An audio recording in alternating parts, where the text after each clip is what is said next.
Time for some comic book reviews. Got a nice little stack today. Hopefully we can get through all of it. If not, we'll split it in 2 episodes, see what happens. But we're going to start out with Blood Hunt, number 5 of 5. This is the finish of our story.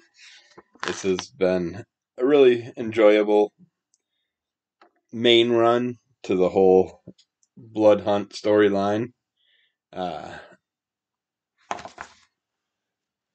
Give you the layout of what's been happening here. You got Jed MacKay as the writer, Pepe Larraz is the artist, and basically, led by Blade, a group of vampires use the dark force to blot out the sun, creating an eternal night and unleashing violence upon the world. Blade and the Blood Coven, a group of superpowered vampires, also launched a devastating attack on the Avengers. Blade then dropped the ancient Atlantean Temple of the First Blasphemy upon Central Park and revealed that he is possessed by Varney. The first vampire Varney merged with the Dark Force, amplifying his power.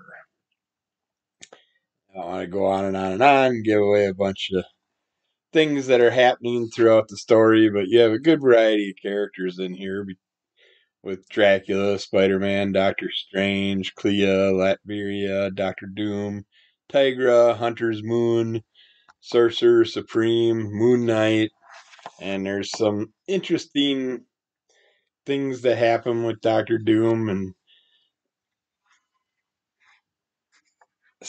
Stephen Strange.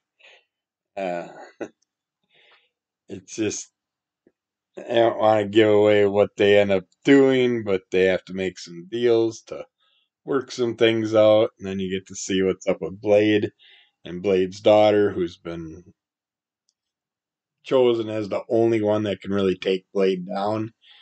And they do some interesting little twists and stuff in here in this storyline. Not as impactful as I expected this final issue to be. I expected it to be a little more deep into the storyline, but apparently you gotta jump on all the side stories and get your information that way. You got Dracula and Blade's daughter working together to hunt down Blade or Barney, who's in Blade's body. But yeah, this was enjoyable enough that I do want to know more about the side stories, especially the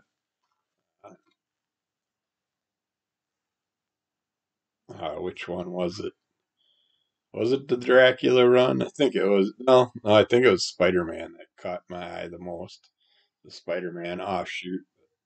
Yeah, they had some pretty interesting looking ones, but I'll just, I'll see what happens in the bargain bins down the road. But I don't think I'll buy the full collected. I was gonna wait and get whatever collected run they did, but they're already doing them and they're splitting them up, and eventually they'll have an omnibus. But I have a feeling we're gonna see more of this pop up, kind of like what they did with the Marvel versus Zombies or the Marvel Zombies storyline, where they got another run started up again from that, and it's just gonna keep going on and on. I think the same thing's gonna happen with this storyline, but we'll see. It is interesting enough that I would read more of it, so let's see what happens. We got Get Fury number 3. I feel like I jumped ahead and read number 4, but we're learning more about Castle and what he's finding out about the Russians and the CIA and the whole ordeal with the opium outbreak and how the CIA is making money off the drugs also. And you have a certain group of characters that happen to be the heads of what's going on with the drug smuggling and all that stuff, and now they're trying to dump it all on Fury, and then they're trying to get uh, Castle to take Fury out, but yet Castle's going in to get Fury out of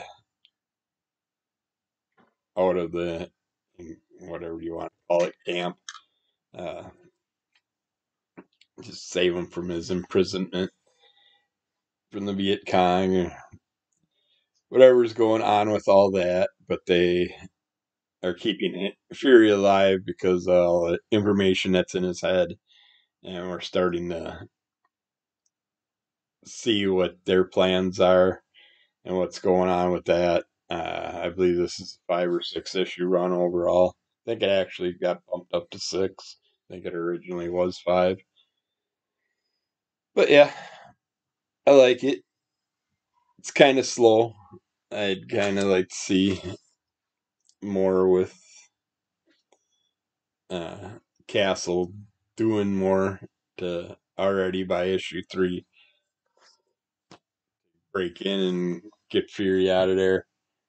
You would think by issue 3 they'd be working on the escape, and then you'd see issue 4 and 5 with Fury and Castle working on getting to the people that are in charge of the whole drug smuggling, and then the final issue, seeing them with their final conflict or whatever. But I mean, overall, I don't think you're going to really see anything happen to these people that are in charge of everything because nothing really happened in real life. So I don't know what they're gonna do with the story, if they're gonna basically play it off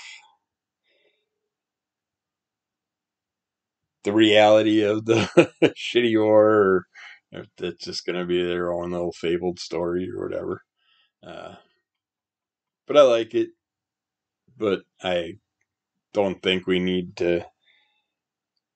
would have needed to go this many issues if they're gonna go this slow with the storyline. I think it should definitely be picked up by now. There should be a lot more happening by issue 3, and it's like Castle's like just got there. It feels like, and he's still trying to get his weaponry and decide how he's gonna get out to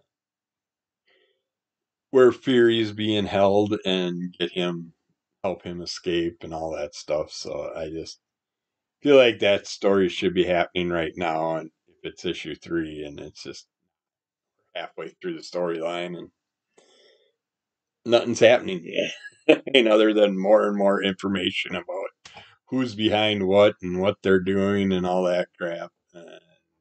Yeah, we get it. CIA, the Vietnamese, the U.S. government, all of them are working together and doing illegal things, and then they're trying to dump or cover up whatever they can with anybody that has any knowledge of what's going on, such as Fury. So, yeah, they're just sounds like they're going to try their best to find a way to take out Fury and Castle at the same time and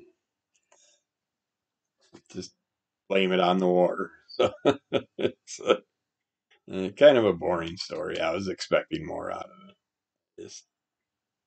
And you put Fury and Castle together, you kind of expect lots of action.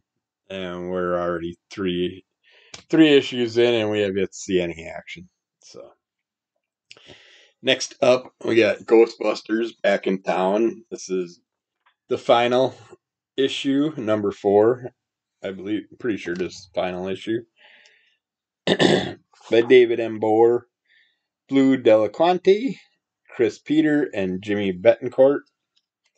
This is really enjoyable. A year and a half after the events of Ghostbusters Afterlife, the Ghostbusters are officially back in business and headed to where it all began, New York City. Callie, Gary, Trevor, and Phoebe are moving into the firehouse and ready to take on the Spengler family business. Or are they? Ghostbusting on top of changing family dynamics has a way of going awry. And that's exactly what one sinister paranormal force is counting on. And this has been really fun. Uh, Side story that's right in between Afterlife and the newest Ghostbusters movie that's out there. We get a good variety of ecto slimes type characters. This has kind of a crossover with Ghostbusters 2. Uh, they find out some things. Yeah, Woodpecker working his way up the tree to find a spot to start going at it. It's like found out basically woodpeckers are obsessed with ants. And so if you got ants in your trees, you might find woodpeckers. I thought they were always going after when they'd peck on the side of the house, termites and stuff, but I guess they go after ants also. But yeah, we got one tree that's infested with ants that the woodpeckers got tons of holes in them. And so I'm surprised it didn't kill off that tree, but it's still pretty solid and still producing. Don't know why I got on that rant. It's because of seeing the woodpecker out there. Got a little youngin' one too that's been hanging out. So, but anyways, we basically seen, is it the green slime that was causing everything in Ghostbusters 2, or it was the pink? I think it was the pink slime. Now we got green slime, and they're using the old pink slime to counteract with the green slime, and it's been a lot of fun, interesting characters coming up, and we're dealing with the main old witchy. Keep trying to put the picture in on the microphone, thinking that that's the camera. I don't know. I'm just not with it today. Just woke up not long ago. I had my coffee, and brain's not all intact yet. But yeah, this Madame Malgot is the one causing all the problems in this one. And it's fun seeing our gang of characters. Our family is with the Spengler granddaughter and stuff, uh, battling away, trying to deal with these forces, trying to do something with different types of slime, and seeing their introduction into the firehouse and getting them started. And it's a nice in between storyline connection, getting you ready for the new movie. I just really wish they would have had this out before the new movie came out, so I could have actually read that before going and seeing the movie. But either way, both enjoyable, the new movie and this run. I would definitely recommend it to any Ghostbuster fan. Don't need to see either to be caught up with the other one. You don't need to see any of the old Ghostbusters stuff if you don't want it to get caught up where the new family's going, and it's just a whole new group of characters that you're getting introduced to. You don't really have to see the Afterlife one to understand what's going on too much, other than how the family got together and why those characters are basically working as a family together when one was a teacher, one was a stepmother, and all that stuff. I think she was a stepmother. Was she? Yeah, she would have been the real mother. The daughter, the Spengler daughter, yeah, and then the granddaughter. But and then the son, or the daughter and the granddaughter and grandson, they all moved into the Spengler farmhouse in Afterlife, and now they're moving into the firehouse in the city. I like it. I like this group of characters. They're fun. Uh, Hopefully, we'll see another movie with them soon. Or I'd actually like to see a little series. There is rumors of for Ghostbusters fans. Apparently, there was a Ghostbusters series made I think like 2 years after the original movie, and it never got put out. And now there's rumors that it's gonna come out. I think Netflix might have picked it up, and yeah, I'm looking forward to seeing that too. I'd love to see the international Ghostbusters animated thing become a series with playing off all the international Ghostbusters comic books. Those are really enjoyable. I'd love to see that as a series also. Hopefully, and there's been rumors, but nothing definite that I've heard of lately. It's been a while with that, but this one series that I just heard about this week that apparently was all fully produced, fully done, and then they never put it out, or at least they got it started and ended it before they could finish it or something like that, and it never got its chance to come out. But now it may appear, so that's awesome, and that's all okayed by the original crew of Ghostbusters, so that sounds good. So that should definitely get it somewhere. But next up, we got Monolith, number 3 of 3 from Image Comics. It's done by Sean Lewis, Valerio Giangiordano, and we get to see Omega Spawn and Monolith battle away on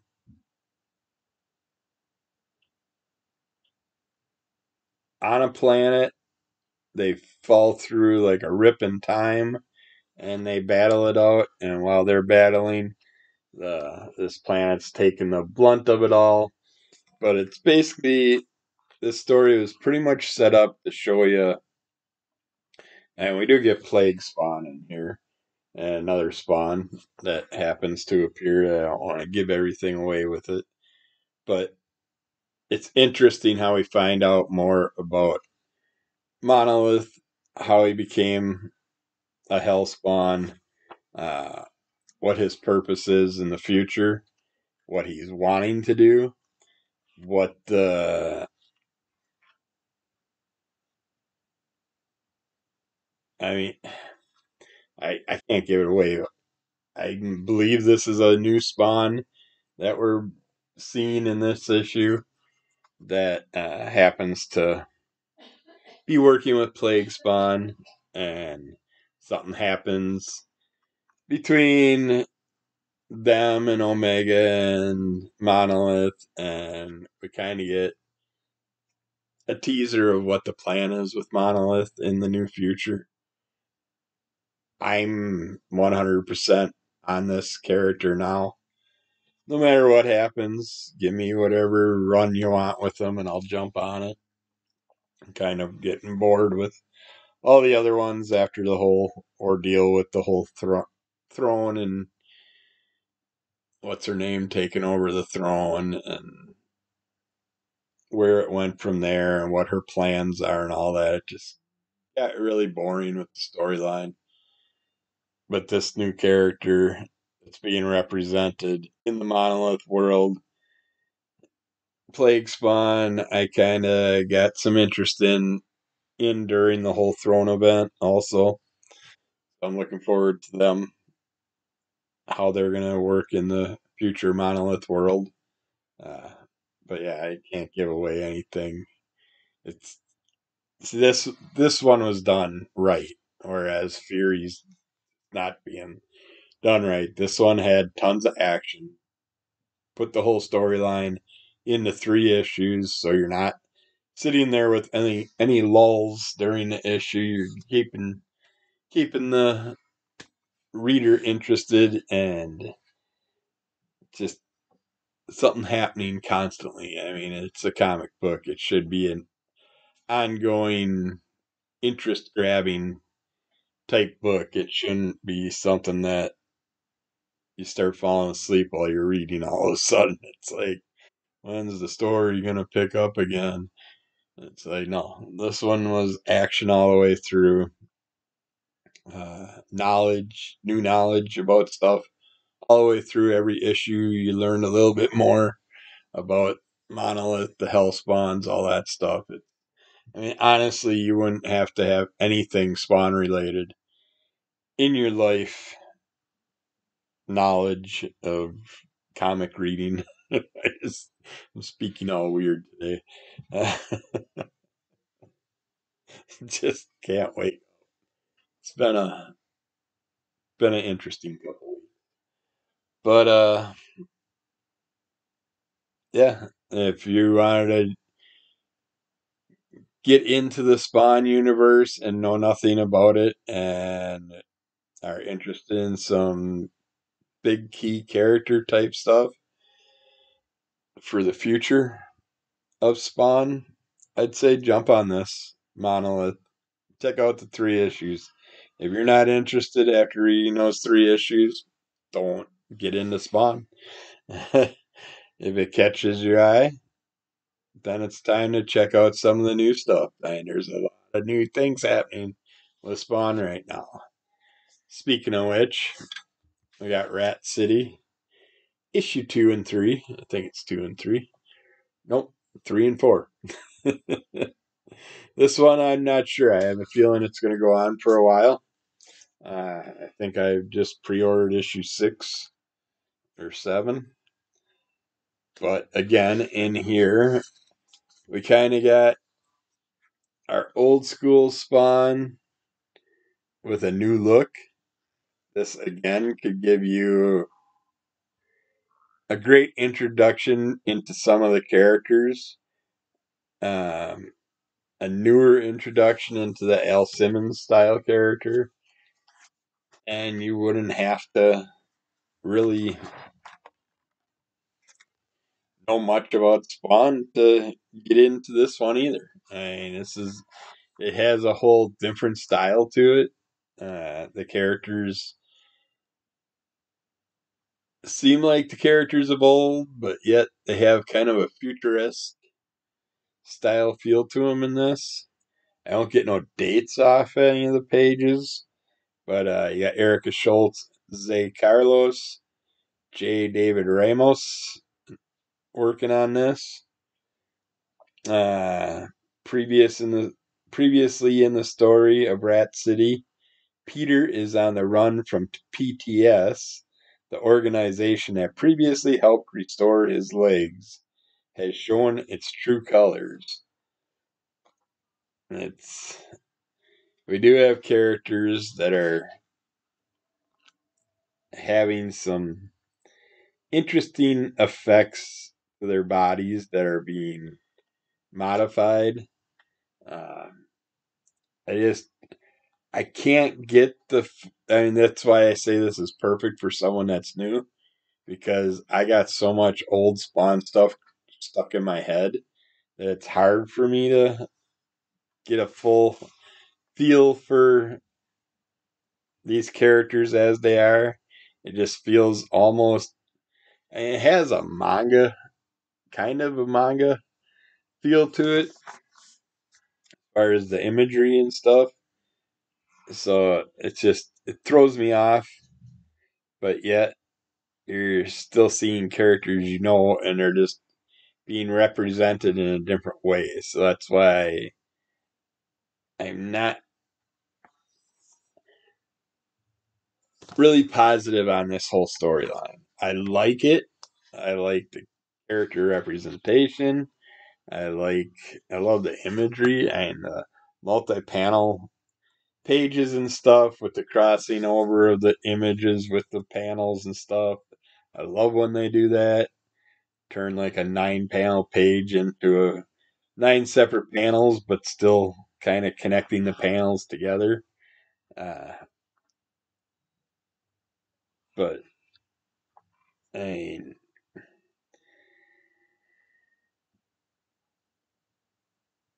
this Peter character, the Quinlan character, she's like a hacker. I mean, they're new,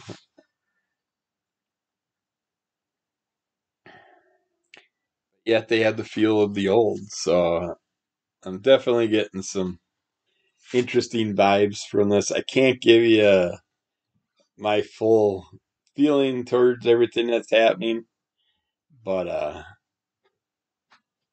you're gonna have to check it out, see if you can get into it. I suggest definitely reading it if you don't know anything about the Spawn world and see if it can pull you in. I think it's going to be going on for a while. I would say it's a minimum of a 12 issue run, but I don't see the story slowing down anytime soon or being introduced to more characters along the way and things happening throughout it that have been definitely eye catching. Uh, you'll have to see if it can pull you in. I don't know if I want to do the rest of these or if I should do them in a separate video. I'm trying to see how many we got here. Yeah, I think since we did a half hour, I think I'll end this here and then I'll do a separate one for the rest of these comics.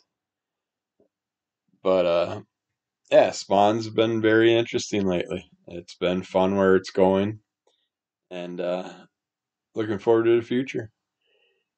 I'm dropped off a, dropped off the original Spawn run. Just got bored with it after the whole throne event.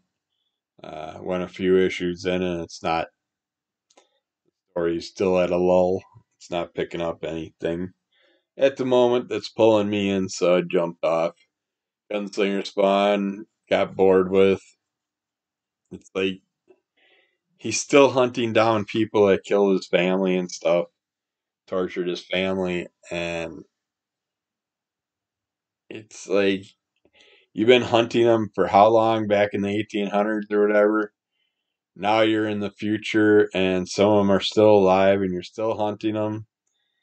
And I'm sure they have future grandkids and all that that you don't know about, so you're gonna be hunting them in the future, and it's like I don't know. And get it over with already. Finish taking out the people that took out your family and get on a new storyline. Then I'm there for you. Then I'd be getting into it, but it's just it. And he got to the point where he's down to his last limited weaponry that can actually take out those characters. Uh, and yet he's using up the bullets he has for that on angels and stuff that are attacking him because of the whole throne event. And he was down to his last breath and so weak he didn't have any of his powers anymore, and he still sat there and kept going.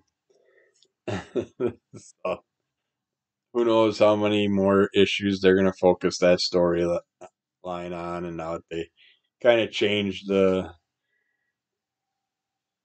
people that were working on the story and gave the character a whole new look and all that. It just, yeah, we'll see. I'll try it again in the future. Scorched is still going. Uh, King Spawn is still going. And they're all running off that whole throne event, the Hellspawn portals that were open and all that stuff. And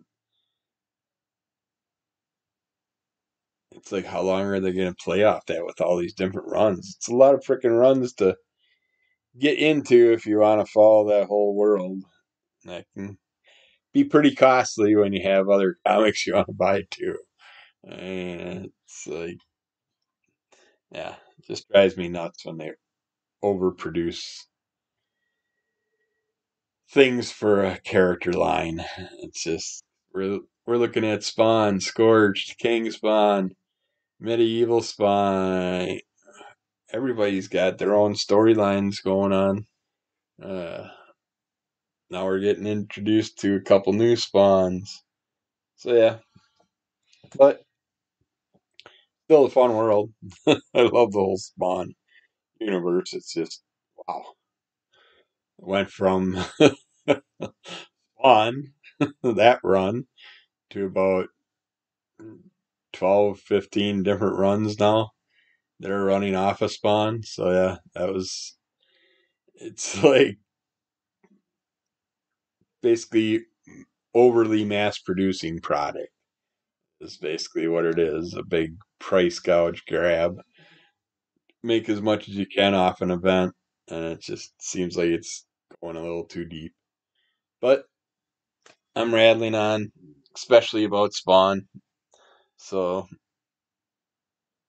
I will end this here, and I will get back with another episode to finish off the rest of this stuff, which a lot of it comes from the Ghost Machine world and the unnamed universe. So look forward to that, and we'll get back with that sometime soon. So keep following Under the Cowl of MS. Rate, review, subscribe, tell a friend, get us those likes. Check out Crimson Cowl Comic Club.